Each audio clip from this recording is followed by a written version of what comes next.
Olá pessoal, nossa aula de hoje vai tratar do assunto radiação solar e terrestre. Faz parte do tópico 4, é um tópico onde nós vamos explorar esse tema, procurando compreender a relação e a importância do Sol para o sistema terrestre, culminando em aspectos climáticos do nosso planeta.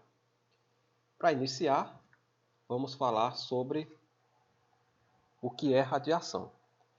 Bom, de uma maneira rápida, nós vamos falar sobre o que é radiação, certo? A radiação é uma energia que se propaga na forma de onda. Temos que lembrar sempre disso, forma de onda. E no caso, onda eletromagnética, sem a necessidade de um meio de propagação. Vai ser gerada a partir de oscilações de cargas elétricas, por exemplo. Uma característica importante que precisamos lembrar ao longo de toda a disciplina. Como ela se propaga? Se propaga com a velocidade da luz, mas através de um comprimento de onda. Um comprimento de onda, e isso tem uma relação que é importante que lembremos nos próximos slides. Quanto menor o comprimento de onda, maior a energia. E iniciando sobre a relação Terra-Sol e a radiação que chega ao nosso planeta, precisamos lembrar que o Sol é a fonte de energia que controla a circulação da atmosfera. É uma esfera gasosa luminosa e essa esfera gasosa luminosa fornece aproximadamente 99,97% da energia que é utilizada para os fins do sistema Terra-atmosfera, sendo então a fonte primária de energia para todos os processos do planeta. E este Sol emite a radiação em forma de emite energia em forma da radiação eletromagnética, da qual parte dessa radiação vai ser interceptada pelo sistema Terra-atmosfera e convertida em outras formas de energia, importantes para todos esses processos do planeta, como dito anteriormente. Por exemplo, calor, energia cinética da circulação da atmosfera. E é importante notar que essa energia ela pode ser convertida, mas ela não pode ser criada e construída. É a lei da conservação da energia. Outras informações curiosas aí para vocês lerem no slide, como a temperatura média do Sol e a quantidade de radiação que a Terra intercepta. Então vejam que, além da Terra interceptar uma pequena porcentagem da energia total emitida pelo Sol, essa energia solar ela não é distribuída igualmente sobre a Terra. A distribuição é desigual. E isso vai produzir efeitos do nosso planeta, sobretudo na circulação da atmosfera e na circulação dos oceanos. Agora, nos próximos slides, nós vamos tratar dessa distribuição desigual. Vamos abordar as causas dessa distribuição desigual, temporalmente e espacialmente. E o que essa distribuição desigual produz no nosso planeta em termos de aspectos climáticos. Para iniciar essa discussão, vamos às seguintes informações. O Sol emite energia em ondas eletromagnéticas. E é dito que o Sol emite radiação através de ondas curtas. Lembra lá do slide anterior que nós falamos? Que a radiação é emitida através de ondas. E quanto menor o comprimento de onda, maior a quantidade de energia. O Sol vai irradiar como um corpo negro, ou seja, ele irradia a radiação. A quantidade de radiação incidente sobre o topo da atmosfera depende de 3 fatores: período do ano, período do dia e latitude. Vejam só essa equação simples aqui, onde eu tenho uma constante, 2.897, dividido pela temperatura. Quando eu coloco a temperatura do Sol e a temperatura da Terra, a temperatura do Sol em graus Kelvin, que é essa aqui, 5.762, eu vou ter um comprimento de onda de 0,5. E quando eu coloco a temperatura média do planeta Terra, 288 graus Kelvin, vou ter um comprimento de onda de 10,05. Ou seja, o Sol emite em comprimento de ondas menor do que o comprimento de onda da Terra. Ondas curtas, Terra, ondas longas. Esta é apenas uma ilustração para a diferenciação de acordo com o comprimento de onda. Como é que a gente vai medir o comprimento de uma onda? Entre as duas cristas da onda, certo? Entre uma crista e outra você tem um comprimento de onda. Então vejam que aqui eu vou ter um comprimento menor do que o de cima, aqui menor do que o outro acima e do que do outro mais acima ainda. Essa é apenas uma ilustração para este fim. Mais informações importantes. Nós falamos lá no início da disciplina que a etimologia da palavra climatologia tem a ver com inclinação.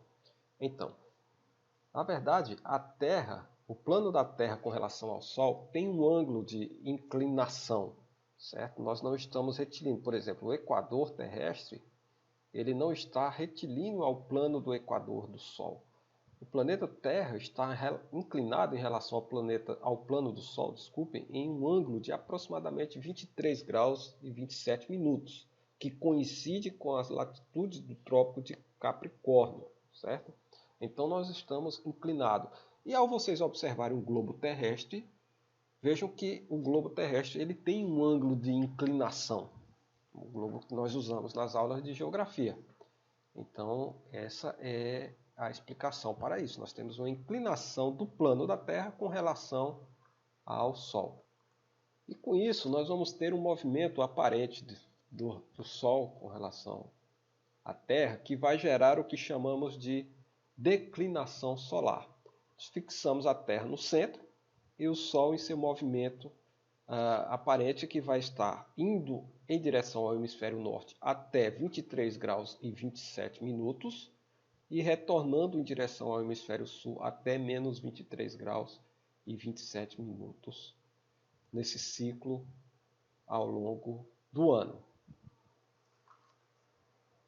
Então é importante destacarmos que a Terra tem dois movimentos principais com relação ao Sol: rotação e translação. A rotação é em torno do seu próprio eixo responsável pelos ciclos dias e noites. E a translação se refere ao movimento da Terra em sua órbita elíptica em torno do Sol.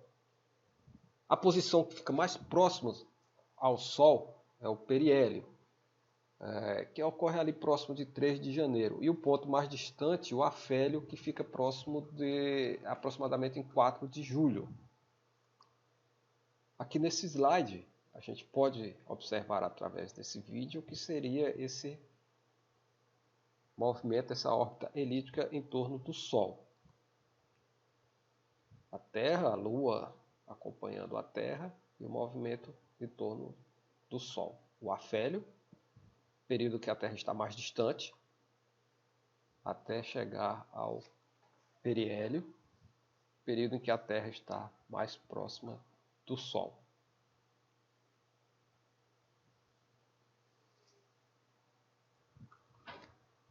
Então, as estações são causadas pela inclinação do eixo da rotação da Terra em relação à perpendicular ao plano definido pela órbita da Terra, o que nós vamos chamar de plano da eclíptica.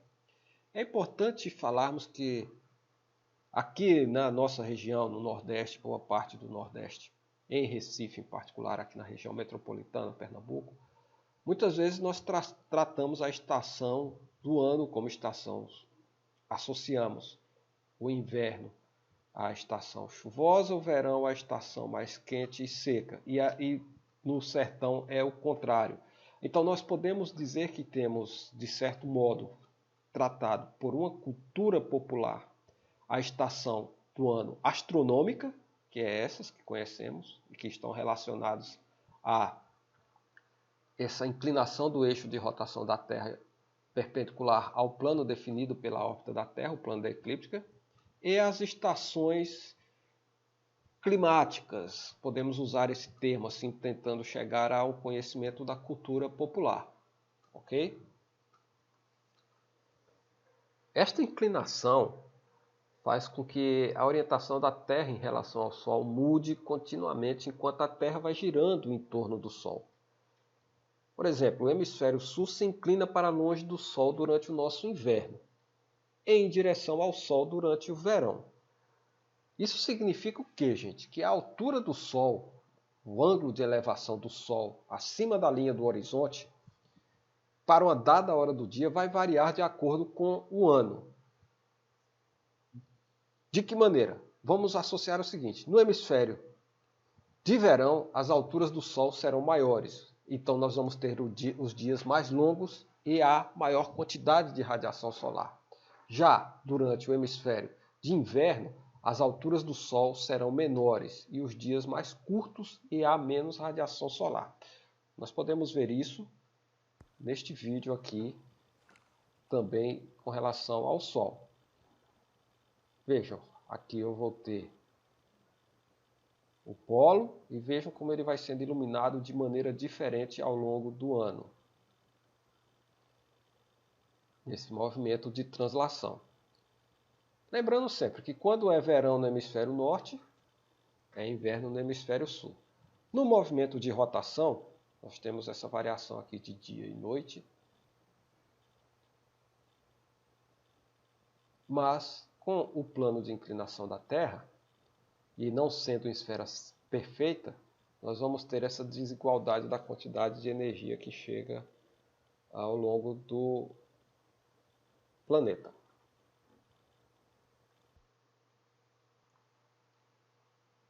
Chegando ao assunto das estações do ano, observem as informações que tem no vídeo e acompanhem o movimento, a animação do vídeo.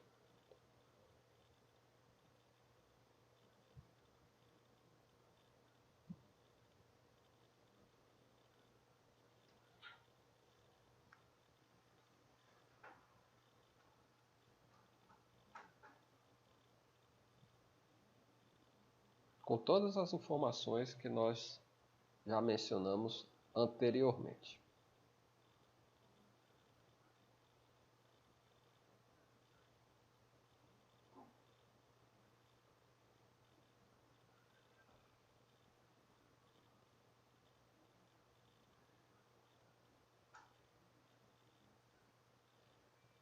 Equinócio, gente, significa noite igual. Então nós vamos ter 2 dias ao longo do ano em que teremos os dias e as noites com iguais duração. Ou seja, o dia e a noite têm exatamente a mesma duração.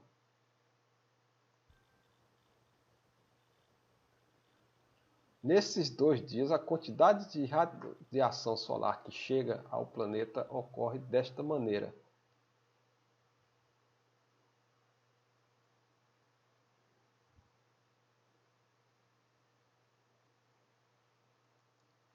Já durante o solstício, nestas datas, a Terra fica posicionada de um modo que um dos seus hemisférios fica mais voltado para o Sol, enquanto o outro hemisfério fica mais sombreado. Sendo assim atingida, esse hemisfério que está mais voltado para o Sol, ele vai ser atingido perpendicularmente pelos raios solares nos pontos mais ao norte e mais ao sul possíveis. Vejam essa ilustração a seguir. 21 de junho e 21 de dezembro, aproximadamente. Observem que há uma maior incidência de radiação solar no hemisfério sul. No hemisfério sul, durante 21 de dezembro, seria o nosso verão, certo? Ok, a gente vai ter a inclinação. E 21 de junho, no hemisfério norte, uma maior incidência da radiação solar.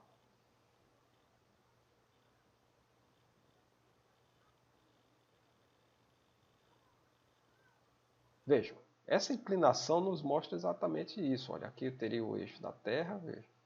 A maior parte do hemisfério norte aqui recebendo radiação solar, 21 de junho, e a maior parte do hemisfério sul recebendo menos radiação solar. E acontece exatamente o inverso quando chega em 21 de dezembro. Isso fica muito nítido nas imagens de satélite que acompanhamos pelo satélite GOES, por exemplo. Desculpem. Para finalizar, vou deixar aqui esse vídeo para que vocês compreendam o finalzinho dele. Para entender melhor, veja onde a luz do Sol incide perpendicularmente sobre a superfície da Terra durante o ano. Estão vendo aqui, ó. Vou estar avançando o tempo, março, abril, e vão observando sobre os continentes essa alteração. Essas relações astronômicas entre Terra e Sol elas são importantes para compreendermos os aspectos climáticos a seguir. Uma dessas compreensões é através dessa figura, gente, extraída do livro Climatologia do Varejão Silva, que ela nos dá um monte de informações, mas vamos aqui tentar compreender essa figura. Eu tenho janeiro até dezembro nesse eixo, certo? E no outro eixo, no Y, eu tenho as latitudes, então Polo Norte e Polo Sul. 0, linha do Equador, aqui nessa localidade. E no meio dela, o que é que eu tenho de informação? A declinação do Sol. E observem o seguinte, que esses valores eles mudam ao longo dos meses. Por exemplo, a declinação do Sol é essa linha. Essa linha vermelha, desculpe. A linha azul vai ser a radiação solar que está chegando sobre aquele determinado ponto. E vejam o que ocorre. Por exemplo, eu pegando aqui junho, no hemisfério sul, praticamente não chega a radiação solar, 0. Certo? Porque a gente vai conhecer por aquelas noites polares onde não se vê o sol, você fica vendo só a escuridão passar por um grande período do ano. Em contrapartida, no hemisfério norte, nós vamos ter praticamente os dias todos com radiação solar incidente nos polos. E isso vai sendo alterado ao longo das latitudes também. Vejam, por exemplo, não próximo do Equador. Próximo do Equador é diferente. Nós temos praticamente homogeneidade. Olha, 800, 800, 800, 800 ao longo do ano. Mas quando eu já venho para uma latitude menor, 30 graus, vejam que em determinadas épocas do ano, durante o verão, dezembro, até um pouco antes do verão, pegando aqui outubro, novembro, eu estou tendo a linha de 900, de 1000, e eu venho para janeiro, fevereiro, 900, 1000, desculpe, e 900. Quando eu vou para o inverno, 500, 500, chegando aqui a 500, 600, 500, 600, 500. Então eu tenho uma alteração na quantidade de radiação que chega no planeta em cada hemisfério ao longo do ano. Isso vai representar a variabilidade temporal e a variabilidade espacial da incidência da radiação solar na superfície do planeta Terra. Eu tomei emprestado essa planilha que está lá no Google Classroom, na nossa sala virtual, do meu amigo Emerson Galvani, professor também de climatologia, que é uma planilha bem interessante, gente. Traz um monte de cálculo, a planilha Excel traz um monte de cálculo, mas o que eu quero que vocês observem é o seguinte aqui. O que é que ela nos vai mostrar? A radiação no topo da atmosfera e a relação entre a distância Terra e Sol. Vejam, o que é que eu preciso fazer? Apenas colocar um valor de latitude, e esses aqui nesse quadro, certo? E esses valores serão alterados automaticamente, porque são todos calculados. Informação importante que nós vamos ter aqui, fotoperíodo. Daqui a pouco eu vou falar para vocês o que é isso. Mas vamos aqui, eu tenho a latitude de menos 25, simbolizando ali perto. Eu posso colocar até menos 30 aqui. E vejam, o fotoperíodo alterou, 13,89. Daqui a pouco nós vamos falar sobre o que é fotoperíodo. Vou colocar menos 15, 12,87. E ele altera ao longo do ano. E aqui eu tenho os dias ao longo do ano. Veja o mês de junho aqui, tá? E vai sendo alterado ao longo do ano. Diminui, diminui, diminui. Daqui a pouco começa a aumentar novamente, indo para dezembro. Depois vocês podem brincar com essa planilha. Vou colocar aqui a latitude de Recife, aproximadamente, menos 8 graus.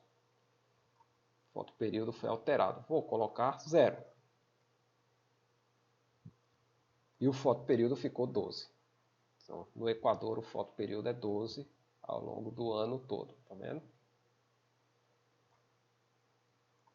Vou voltar ao 30. E vejo aqui a radiação solar no topo da atmosfera. Esse é o gráfico que representa a radiação solar incidente no topo da atmosfera. Vejam que durante janeiro, fevereiro, novembro e dezembro, os meses mais próximos do verão, eu tenho uma maior radiação solar no topo da atmosfera para aquela latitude. Durante os meses do ano de maio, junho e julho, inverno, menor quantidade de radiação solar. Voltando, vou colocar a de Recife e ver como vai ficar o gráfico. Vejam a diferença no gráfico, certo? Da radiação solar incidente na região de Recife, nós estamos mais próximos do Equador. Vou colocar menos 2 graus para vocês observarem com relação a linha do Equador. O valor foi alterado porque a escala também foi alterada aqui. Aí a gente pensa que tem uma maior inclinação, mas a gente está saindo de 33 para 38. 33 para 38. Eu acabei voltando para o 1 para ver se tinha alguma diferença. Para mostrar que houve essa alteração é porque a escala do gráfico ela também é dinâmica nesse gráfico. Então, por exemplo, eu voltei para menos 8 aqui e eu vejo que há uma variação entre 30 e 40, ou seja, 10. Né? Se eu coloco menos 2, eu vou ter, o gráfico ficou mais acentuado, mas eu tenho uma variação aproximadamente de 33 para 38, de 5, então diminuiu de 10. Aqui o gráfico houve uma alteração porque no outro eixo estava em 0, e aí ele ficaria muito mais achatado se o gráfico não fosse dinâmico. Certo? Então é uma planilha para vocês brincarem e ver essa relação entre a inclinação. Se eu colocar aqui, vamos supor que eu coloque agora menos 89, que fica perto do polo. Olha só o que acontece com o gráfico. Tá vendo? Ficou quase tudo perto de 0. Por quê? Porque a escala também aqui está de 0 a 1 e não tem valores negativos aqui na escala. Eu vi esse ajuste no gráfico. Já em menos 60 graus de latitude, olha como fica a inclinação desse gráfico da radiação solar incidente. Então, uma extração de um gráfico daquele nos mostra isso, que quando essa linha de declinação do Sol solar ao longo do ano vai cruzar a linha do Equador, significa que eu estou no equinócio, certo? E quando está mais distante, no solstício. Veja que aqui embaixo tem uma informação chamada dia juliano. O dia juliano nada mais é do que representar o dia do ano independente dos meses, como se você somasse todos os dias de maneira consecutiva. Por exemplo, 1º de janeiro é dia 1, juliano 1. 2 de janeiro, dia juliano 2. Até aí tudo bem.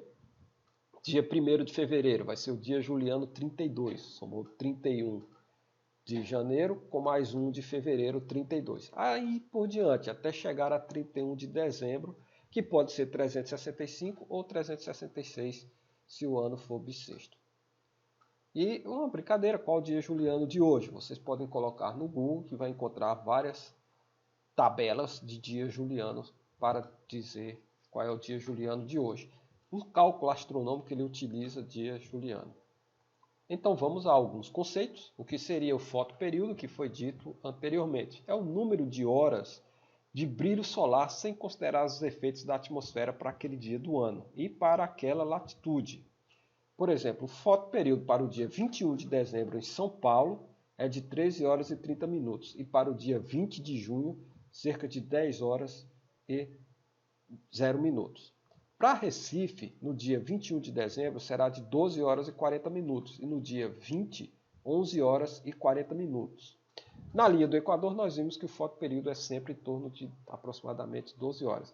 O que é que isso significa, gente? Olha, no dia 21 de dezembro, os dias são mais longos, os dias com hora de sol, são mais longos em São Paulo do que em Recife.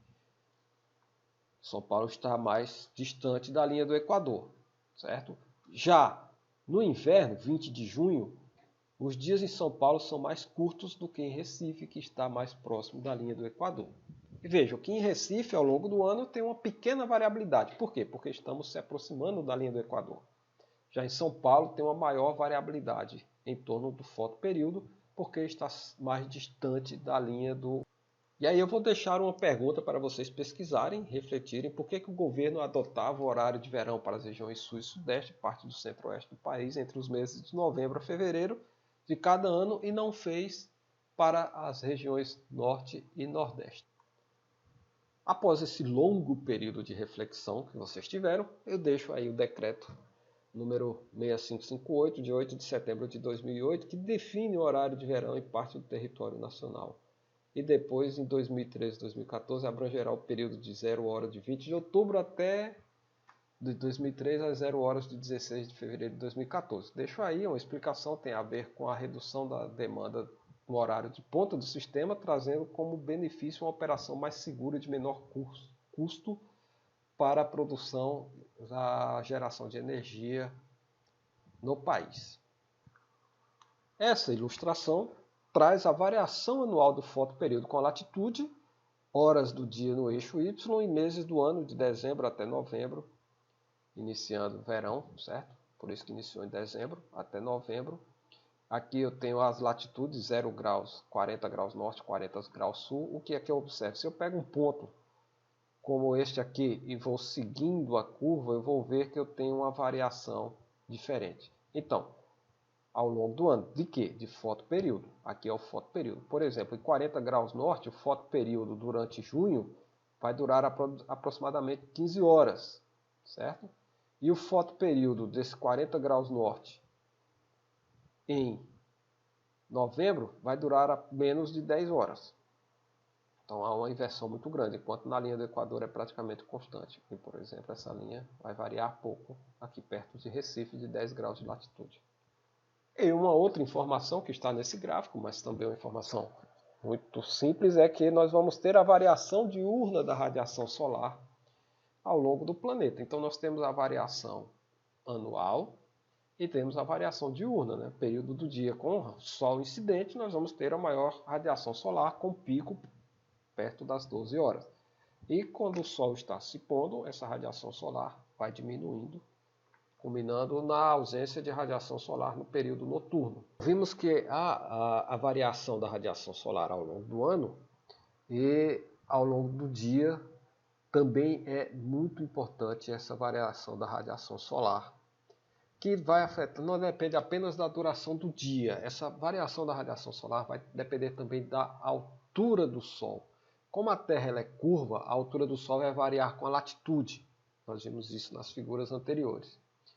E a altura do Sol pode influenciar a intensidade da radiação solar, ou irradiância, certo? A irradiância solar, que é a quantidade de energia que atinge uma área unitária por unidade do tempo, ou simplesmente o fluxo a densidade do fluxo de radiação solar. Certo? Vejam aqui, por exemplo, a radiação solar vai variar com esse ângulo de incidência dos raios solares. Aqui eu tenho o zênite, certo? O ponto perpendicular ao plano terrestre, e o Sol com duas variações, uma com o ângulo zenital Z2 menor e uma com o ângulo zenital Z1 maior. Observem que a mudança do posicionamento do Sol, ou seja, da altura do Sol, ele está nesse movimento indo do pôr do Sol. Eu vou ter uma quantidade de irradiação aqui, uma quantidade de radiância, desculpa, diferente. Vejam, aqui ela está mais centralizada e aqui está mais espalhada. Por quê? Por conta dessa relação entre o ângulo zenital e o plano terrestre. De maneira que quanto menor a altura solar, mais espalhada e menos intensa será a radiação. Resumindo essa parte, o eixo de inclinação da Terra com relação ao Sol, em conjunto com os movimentos de rotação e translação, resultam em uma distribuição de radiação não uniforme, ou seja, variável, ao longo do dia e do ano. As regiões tropicais, também chamadas de latitudes baixas, recebem mais radiação solar do que as latitudes médias e altas. Então, há também um desequilíbrio térmico no sistema terrestre, onde regiões recebem maior quantidade de radiação solar e outras que recebem menor quantidade de radiação solar. E o Equador tem 2 máximos de radiação solar por ano. Qual é?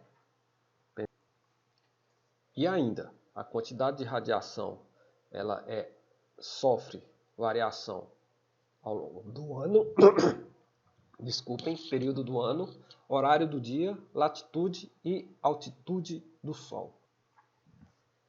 E ainda, a quantidade de radiação sofre alteração ao longo do período do ano, horário do dia, latitude e altitude.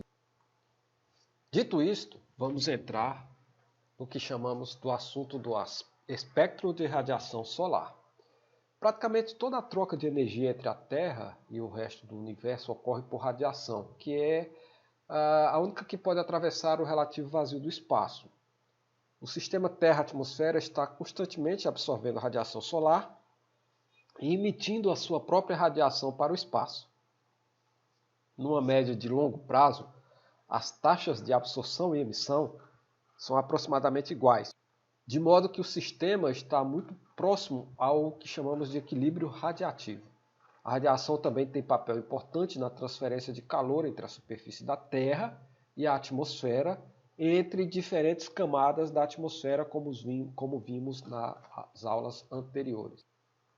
E essa radiação eletromagnética emitida pelo Sol pode ser considerada como um conjunto de radiações elétricas e magnéticas, radiações eletromagnéticas, cuja velocidade no vácuo varia de 3 vezes 10 a oitavos metros por segundo, certo? E elas são ordenadas de acordo com as suas frequências, seu comprimento de onda ou ainda número de ondas. As várias formas da radiação, caracterizadas pelo seu comprimento de onda, vão compor o que nós chamamos de espectro de radiação solar. Aqui é um esboço do espectro de radiação solar, partindo da radiação de ondas muito curtas, radiação gama, radiação X, cada uma com o seu devido comprimento de onda aqui, ó. 10 a menos 14, 10 a 14, 10 a 12, deixa eu dar um zoom aqui para vocês verem melhor. 10 a menos 14, 10 a menos 12, 10 a menos 13, chegando a raio-x, radiação ultravioleta, infravermelha, micro-ondas e ondas de raio. É o espectro de eletromagnético. Tá? E dentro entre a radiação ultravioleta e a infravermelha, nós vamos ter um comprimento de onda referente à luz visível, que é esse comprimento de onda aqui, o que nós vemos nas cores do arco-íris. Nós vamos ter vermelho, laranja, amarelo, verde, azul, violeta. Então, por essa simples figura aqui do espectro eletromagnético, a gente pode ver que a radiação ultravioleta tem um comprimento de onda pequeno, ou seja, possui mais energia, certo? Do que as radiações seguintes, como a infravermelho, micro-ondas e ondas de rádio. E se a gente observar, dentro desse vou dar o zoom novamente aqui. Dentro dessa área aqui, olha, onde tem a radiação visível, a primeira seria a violeta e a última vermelho. Então, o que antecede a radiação visível violeta seria a ultravioleta, e o que precede a radiação visível vermelha seria a infravermelha. E essa divisão do espectro eletromagnético entre a radiação ultravioleta, visível e infravermelha é a que interessa a climatologia. Por que é a que interessa a climatologia? É que, na verdade, a maior parte da energia radiante do Sol está concentrada nas partes visível e próxima do visível do espectro eletromagnético, como a gente pode ver nessa figura aqui, radiação ultravioleta e infravermelho, sendo dividida entre infravermelho próximo e infravermelho. Então, a maior parte dessa radiação, da energia radiante do Sol, está dentro desses comprimentos de onda. A luz visível corresponde a aproximadamente 44% do total emitido.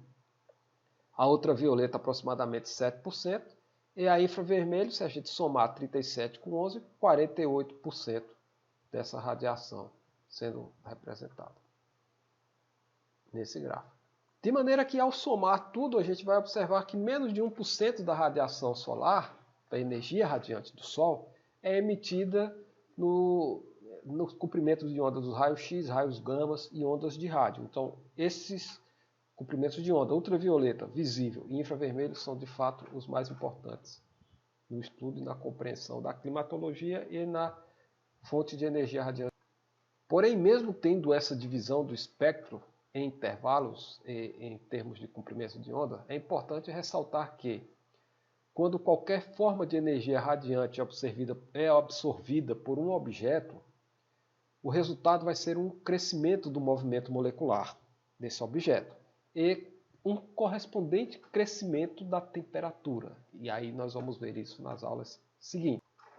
Falando um pouco em específico da radiação ultravioleta, gente, nós vamos ter que conhecemos muitas vezes através até mesmo dos protetores solar, radiação ultravioleta A, B e C. E isso vai ser definido através do intervalo do comprimento de onda do espectro eletromagnético.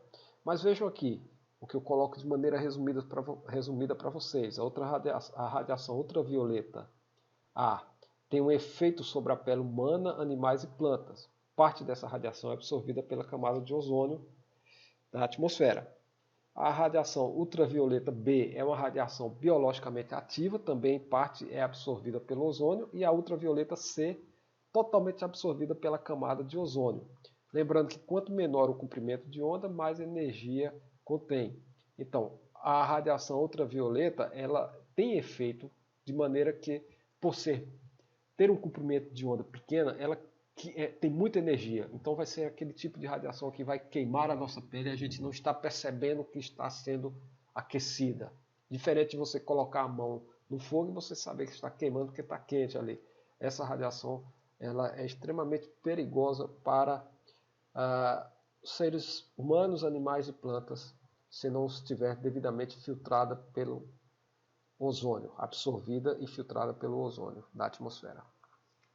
Exemplificando, gente, com alguns instrumentos que são utilizados para medir a radiação solar no planeta. Esses instrumentos podem ser encontrados nas estações meteorológicas, como a do INMET, que está aqui na várzea, certo? O piranógrafo é um instrumento que vai registrar os valores de radiação solar. Nós vamos ter o piranógrafo aqui registrando os valores de radiação solar. Esse outro instrumento é o heliógrafo. Ele vai registrar essas informações, essa duração da insolação e o brilho solar em horas e décimos. Ele é um instrumento bem interessante, no qual você coloca aqui o material que vai ser registrado, que é uma fita de papel gráfico, certo? Que tem um formato que vai variar ao longo do ano. Semicircular, pode ser mais retilíneo, vai variar ao longo das estações do ano. E o que acontece? A radiação solar vai incidir sobre esse globo, essa esfera aqui de vidro, vai passar e vai começar a queimar, certo? E a partir daqui eu vou ter a informação sobre a duração da insolação ou do tempo de brilho solar, que é diferente do fotoperíodo. O fotoperíodo é a duração entre o dia e a noite. Mas ao longo do dia e da noite eu posso ter um intervalo muito grande de nuvens no céu, que vai impedir com que essa radiação solar incida e queime o papel. Então aí eu vou ter o tempo de duração do brilho solar, ou seja, da insolação. É diferente do fotoperíodo. De maneira que o fotoperíodo sempre será maior ou igual do que a insolação. Eu posso ter o dia todo de sol, e aí eu vou ter a insolação. Mas ao passo que se eu tiver nuvens, durante um intervalo do dia, a insolação vai ser menor do que o fotoperíodo. Deixo em alguns slides seguintes, gente, material com resumos de conceitos para vocês acompanharem. Não irei passar por todos os slides que tem na apresentação aqui nesse vídeo, porque eu peço que vocês acompanhem junto com a leitura do livro que foi sugerido como fonte bibliográfica para vocês. E aí eu dou um salto para a gente tratar do assunto que é o balanço global de radiação solar e terrestre. Iniciando pela radiação de ondas curtas. Lembrando, o Sol emite radiação em ondas curtas e a Terra, ao receber essa radiação solar, vai interagir e vai passar a emitir radiação em ondas longas, certo? Sol, ondas curtas, Terra, ondas longas, que é o que vamos chamar do balanço de radiação de ondas curtas, ondas longas. Radiação de ondas curtas, ROC, e radiação de ondas longas, ROL, rock-roll, ou rock and roll. De uma maneira geral e resumida, 30% da radiação solar que vai chegando ao planeta Terra é refletida pelas nuvens, gases atmosféricos e pela superfície.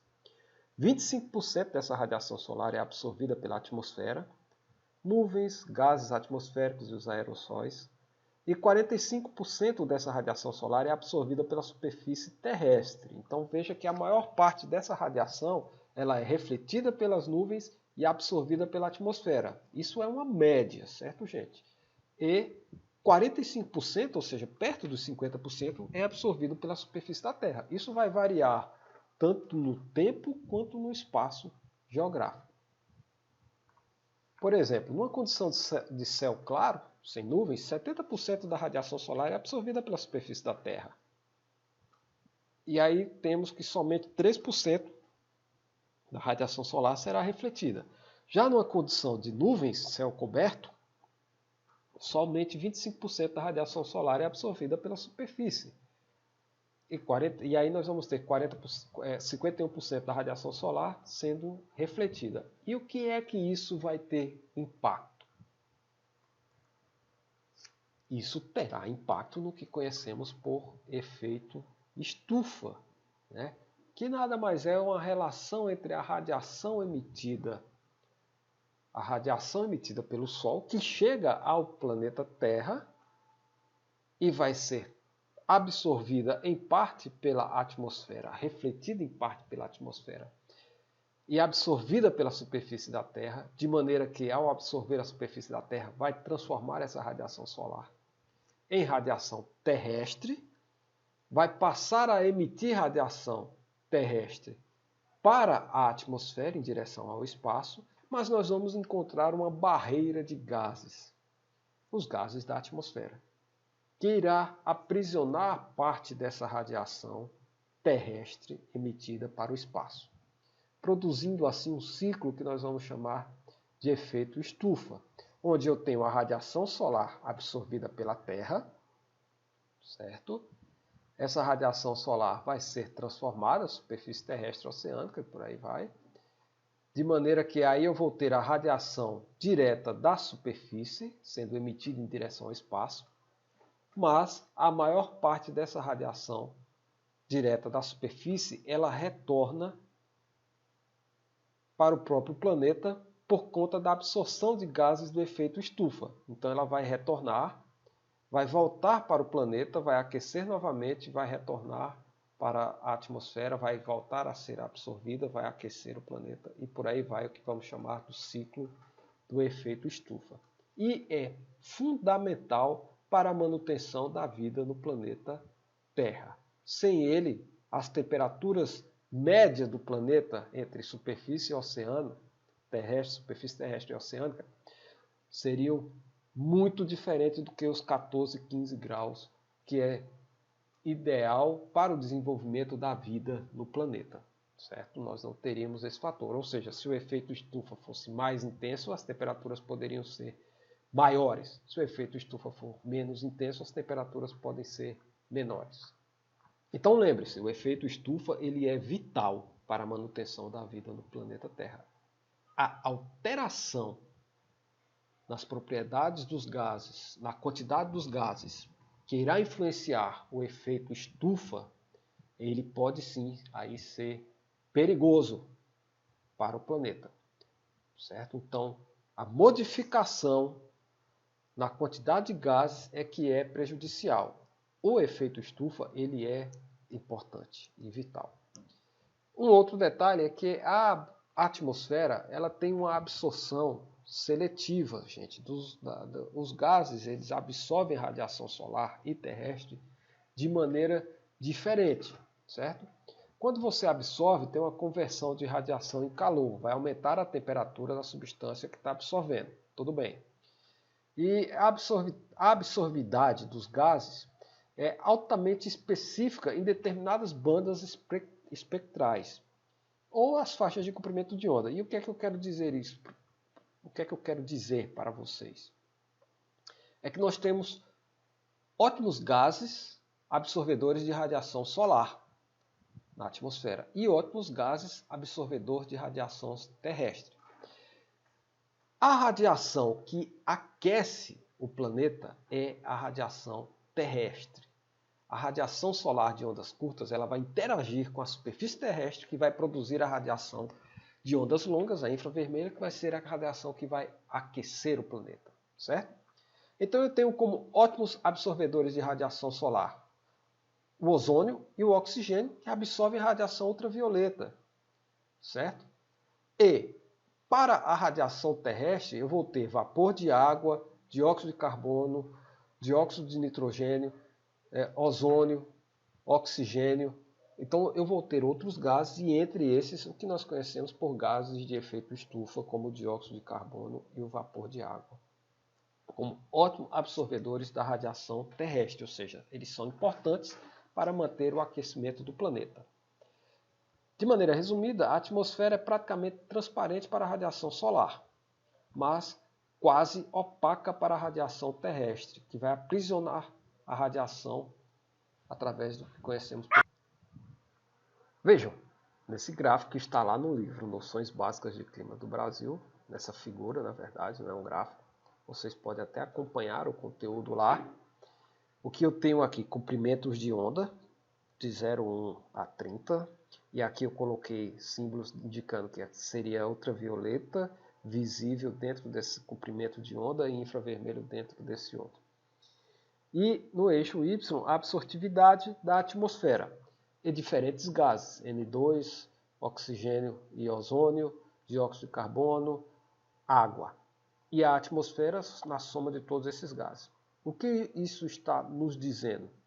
Que existem janelas na atmosfera onde a radiação solar vai passar, certo? Não tem tanta absortividade. Em contrapartida, vejam só, o que eu tenho, o vapor, vamos começar aqui pelo dióxido de carbono. O dióxido de carbono, ele deixa passar praticamente toda a radiação de ondas curtas, que é a radiação oriunda do Sol, do ultravioleta para cá, do visível para cá, à esquerda. Em compensação, para a radiação terrestre, vejam que ele absorve. Então, ele é praticamente transparente para a radiação solar e um bom absorvedor da radiação terrestre. Mas olha o vapor de água. O vapor de água absorve muito mais radiação terrestre do que o dióxido de carbono. Já o O2 e o O3, ele absorve bastante radiação solar e absorve também radiação terrestre, mas muito mais radiação solar. Então, o O2 e o O3 praticamente é opaco para a radiação solar e um pouco transparente para a radiação terrestre. Então, existe essa relação. Mas, observando esses 4 tipos de gases aqui, na verdade 5, porque o O2 tem 2, o O2 e o O3, o que chegamos à análise é que o principal gás em termos de efeito estufa para o planeta é o vapor de água, o H2O. Não é o dióxido de carbono. Então, o gás que mais absorve radiação terrestre, que vai impactar no efeito estufa e consequente aquecimento do planeta, é o vapor de água. Por que se fala tanto no dióxido de carbono, no metano e outros gases atribuídos ao aquecimento global? Porque esses gases, eles podem ser emitidos pelas atividades antrópicas e têm um tempo de duração na atmosfera muito mais longo do que o vapor de água, certo? Para finalizar o conteúdo da aula de hoje, trago o conceito de albedo. É algo importantíssimo que vai nos acompanhar ao longo do curso de geografia e é importante, por exemplo, para sensoriamento remoto, ele é fundamental.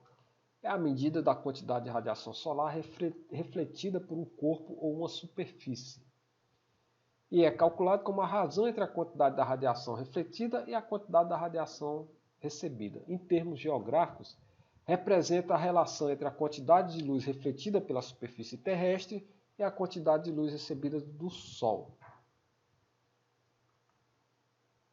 Esta relação, gente, varia fortemente com o tipo de material existente à superfície, o tipo de corpo que está sobre a superfície. Por exemplo, em regiões cobertas por neve, o albedo ele vai refletir boa parte da radiação solar, então ultrapassa 80%, enquanto num solo escuro não passa de 10%. Então, quando a gente pega uma imagem de satélite que está ali trabalhada, ele vai estar fazendo essa relação entre o grau de reflectância e o grau de absortividade do corpo que está sobre a superfície, certo?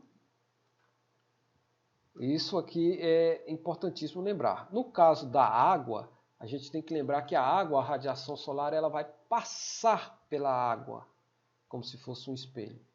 Então, apesar de ser clara a água, ela acaba absorvendo muita radiação solar.